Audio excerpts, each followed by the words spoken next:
የእስራኤል ፕሬዝዳንት እንዲሆን ተጠይቆ የነበረው ታዋቂው የፊዚክስ ሊቅ አልበርት አንስታይን ሩሲያ ውስጥ የተወለደው ብሪታንያዊ ቻይም ዌይዝማን ከ1874 1952 በዓለም አቀፍ ደረጃ ታዋቂ የሆነው የባዮኬሚስትሪ ሊቅ ነበር።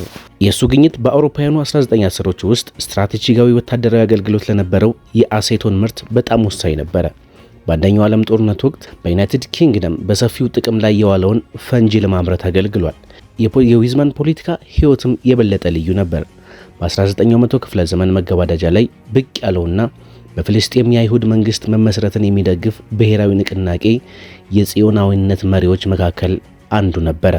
በአውሮፓውያኑ 1947 ከሆሎኮስት አስከፊ እልቂት በኋላ የተባበሩት መንግስታት ድርጅት ጠቅላላ ጉባኤ በብሪታንያ አገዛዝ ስር የነበረችውን ፍልስጤምን በሁለት ግዛቶች እንድትካፈል ውሳኔ ያሳለፈ።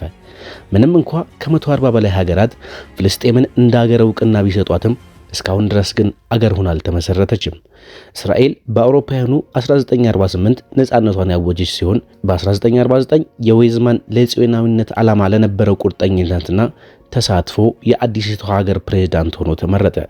እስራኤል ፓርላሜንታዊ ስርዓትን ስለምትከተልና ጠቅላይ ሚኒስትሩ የአገሪቱን ስልጣን በበላይነት ስለሚይዝ የተሰጠው ስልጣን ከውሳኔ ሰጪነት ይልቅ የበለጠ ተምሳሌታዊነት ነበር።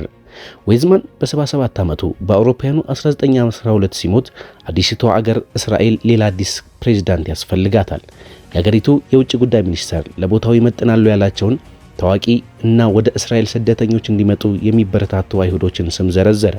የጠቅላይ ሚኒስትር ዴቪድ ቤን ጎሪዮን መንግስት ወዲያውኑ በጣም ታዋቂ በሆነው ሳይንቲስት ላይ አይኑን በማሳረፍ ለፕሬዝዳንትነት ሹመታቸው። በዩናይትድ ስቴትስ የእስራኤል አምባሳደር አባ ኢቫን ለእስራኤል ፕሬዝዳንትነት የታጨውን አልበርት አንስታይንን እንዲያነጋግር ተደረገ። ጀርመናዊ የፊዚክስ ሊቅ አዶልፍ ሂትለር ስልጣን በያዘበትና በአገሪቱ የአይሁዶች ስደት ከጀመረበት ከ1933 ጀምሮ በአሜሪካ ውስጥ ይኖር ነበር። ኢቫን የእስራኤልን ጠቅላይ ሚኒስትር ቤን ጎሪዮንን ወክሎ ለአንስታይን ደብዳቤ ጻፈ። እስራኤል በመልክዓ ምድራዊ ሁኔታዋ ትንሽ ግዛት ነች ይላል በደብዳቤው። አክሎም ነገር ግን የአይሁድ ህዝቦች ጥንትም ሆነ ዛሬ ጥልቅ መንፈሳዊና ባህላዊ ማንነታቸውን በልባቸውና በአእምሯቸው ስለመሰረቱ ታላቅ ነገርን ሊያሳኩ ይችላሉ። አምባሳደሩ በተጨማሪም አንስታይን የሳይንስ ሙያውን መተው እንደሌለበት አጽንኦት ሰጥቶታል። ነገር ግን ከሚኖርበትና የሚያስተምርበት ዩኒቨርሲቲ ከሚገኝበት ከኒው ጀርሲ ወደ እስራኤል መሄድ ይኖርበታል። በወቅቱ የ73 ዓመት አዛውንት የነበረው አንስታይን ምላሽ የሰጠው በበዛ ትህትና ነበረ። ምንም እንኳን በግብዣው የተደሰተ ቢመስልም ጥሪውን ተቀብሎ መሄድ አልፈለገም። በኢየሩሳሌም የሚገኘው የሂብሩ ዩኒቨርሲቲ የአንስታይን መዝገብ ቤት ኃላፊ የሆኑት ዘዮቭ ሮዝናንክረዝ የፊዚክስ ሊቃውንት ደብዳቤዎችንና የግል ፎቶግራፎችን በያዘው አንስታይን ስክራፕቡክ በተሰኘው መጽሐፍ ላይ ስለሰጠው ምላሽ አስፍሯል። ታዋቂው ሊቅ አንስታይን እስራኤልን የፕሬዝዳንትነት ስልጣን እንዲይዝ የቀረበለትን ጥያቄ ለቦታው የሚያስፈልጉ ክህሎቶች እንደሌሉት በመግለጽ ውድቅ ማድረጉን አስፍሯል። አንስታይን የእስራኤል መንግስት ባቀረበልኝ ግብዣ የላቀ ደስታ ተሰምቶኛል፣ በተመሳሳይ ጊዜ ደግሞ መቀበል ባለመቻሌ አዝኛለሁ፣ አፍራለሁም ሲል መለሰ። በህይወቴ ሙሉ ተጨባጭ ጉዳዮች ላይ አትኩሬ ሰርቻለሁ። ስለዚህ ከሰዎች ጋር በትክክል የመገናኘትና ኃላፊነት የሚጠይቅ ቦታዎች ላይ መስራት ተፈጥሯዊ ችሎታና ልምድ የለኝም። በእነዚህ ምክንያቶች ብቻ በዚህ ከፍተኛ የስልጣን ቦታ ኃላፊነቴን ለመወጣት ብቁ አይደለሁም ይላል። በዓለም ሀገራት መካከል ያለን አደገኛ ቦታ ሙሉ በሙሉ ካወቅኩበት ጊዜ ጀምሮ ከአይሁዶች ጋር ያለ ግንኙነት በጣም ጠንካራ ትስስር ያለው በመሆኑ በሚፈጽሙት ሁኔታዎች የበለጠ ተበሳጭቻለሁ። በሳይንቲስቱ ላይ በርካታ መጽሐፎች የጻፈችው አሊስ ካላፕሪስ እንዳለችው ከሆነ ጠቅላይ ሚኒስትር ቤን ጎሪዮን እምቢ በማለቱ እፎይታ ተሰምቷቸዋል። በአንስታይን ኢንሳይክሎፔዲያ ላይ ከህሊናው ጋር የሚቃረኑ ፖሊሲዎችን በተመለከተ አንስታይን ባለው ግልጽነት የተነሳ ፈርቼ ነበር ሲሉ ጽፈዋል። ጠቅላይ ሚኒስትሩ ለጽህፈት ቤታቸው ኃላፊ ኢትዛክ ራቮን ከ1978 እስከ 1983 የእስራኤል ፕሬዝዳንት ሆነው ላገለገሉት አዎ ካለ ምን ማድረግ እንዳለብኝ ንገረኝ በማለት አዘዋቸው እንደነበር ተጽፏል። ሹመቱን መስጠት ነበረብኝ፣ ምክንያቱም አለመስጠት የማይቻል ነበር። እሱ ከተቀበለ ግን ችግር ይገጥመናል ሲል ይነበባል። አንስታይን ስልጣኑን አልተቀበለ ማለት ለእስራኤል ፖለቲካ ደንታ ቢስ ነበር ማለት አይደለም፣ እንዲሁም በተቃራኒው ነው። የታሪክ ባለሙያው ማይክል ጊሄርማን አነስታይን የጽዮናዊነት እንቅስቃሴ አባል ነበር። ከ1921 ጀምሮ ከዊዝማን ጋር የጠበቀ ግንኙነት ነበረው። የጽዮናዊነትን ግራ ክንፍ በመወከል በፍልስጤም ላሉ አረቦች እና አይሁዶች ብሔራዊ መብት የሚሰጥ የሁለትዮሽ መንግስት መፍጠርን የሚደግፍ ነው በማለት ያብራራሉ። አሁንም የአነስታይን የደብዳቤ ልውውጥ ይህንን እንድንረዳ ያግዘናል። በአውሮፓውያኑ 1947 ከህንድ ነጻነት በኋላ ሳይንቲስቱ ለአዲስቱ የአገሪቱ ጠቅላይ ሚኒስትር ለጃዋሃርላል ኔህሩ ደብዳቤ ጻፈ። የህንድ ስኬትን አድንቆ በጽዮናዊነት ላይ ያለውን አቋም የጽዮናውያን ጉዳይ ተቀብያለሁ፣ ምክንያቱም ደግሞ ግልጽ የሆነ ስህተትን ለማስተካከል መንገድ ስላየው ሲል በግልጽ ተናግሯል። በሚቀጥለው ዓመት እስራኤል ስትመሰረት ሳይንቲስቱ ከብዙ አስርት ዓመታት የጽዮናውያን ትግል በኋላ እርካታ ተሰምቶት ሊሆን ይችላል። ነገር ግን ይበልጥ አክራሪ በሆነው የእስራኤል ህዝብ የሚፈጸመውን በደል አውግዟል።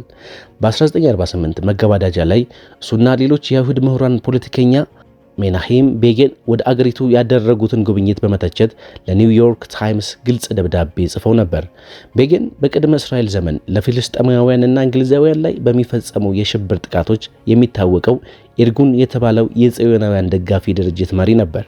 በዚያው ዓመት የኤርጉን ቡድን በኢየሩሳሌም አቅራቢያ በምትገኘው የዴር ያሲን መንደር ከ100 የሚበልጡ ፍልስጤም ሰላማዊ ወንዶችን፣ ሴቶችንና ሕፃናትን ጨፈጨፈ። ብዙም ሳይቆይ ድርጅቱ ሄሮድስ በዕብራይስጥ ነጻነት ማለት ነው የሚል አዲስ ፓርቲ አቋቋመ። አነስታይን ለኒውዮርክ ታይምስ በጻፈው ደብዳቤ ላይ የዚህ ፓርቲ መሪ ሜናሄም ቤጌን ወደ አሜሪካ ያደረገው ጉብኝት በእስራኤል በሚካሄደው ምርጫ የአሜሪካን ድጋፍ እንደሚያገኝ በመገመት የተሰላ መሆኑ ግልጽ ነው። ደብዳቤውን የጻፉት ምሁራን በመጀመሪያ አንቀጽ ላይ ስለ ሄሮድ ፓርቲ ያላቸውን አመለካከት በግልጽ አስቀምጠዋል። በአደረጃጀቱ፣ በአሰራሩ፣ በፖለቲካዊ ፍልስፍናውና በማህበራዊ ጉዳዮች ላይ ለናዚና ለፋሺስት ፓርቲዎች ይቀርባል። በ2024 የብራዚል የግራ ክንፍ ፖለቲካ ደጋፊዎች የብራዚሉ ፕሬዚዳንት ሉላ ዳ ሲልቫ እስራኤል በጋዛ ሰርጥ ከሐማስ ጋር የምታካሄደውን ጦርነት ከሆሎኮስት ጋር ካነጻጸሩ በኋላ ይህንን ደብዳቤ በማህበራዊ ሚዲያቸው ላይ ለቀውታል። ደብዳቤው ከአውድ ውጪ ጥቅም ላይ ሲውል ሳይንቲስቱ የእስራኤል ተቃዋሚ መሆኑን ሊጠቁም ይችላል።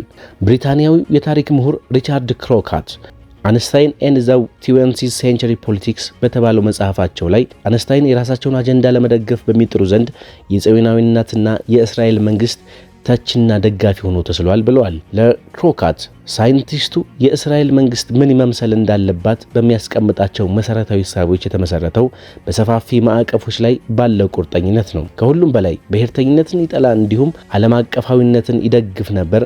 ይህም ሁልጊዜ ለጽዮናዊነትና ለእስራኤል ያለውን አቋም እንደ ልጓም በመሆን ያገለግለው ነበር ሲሉ አብራርተዋል።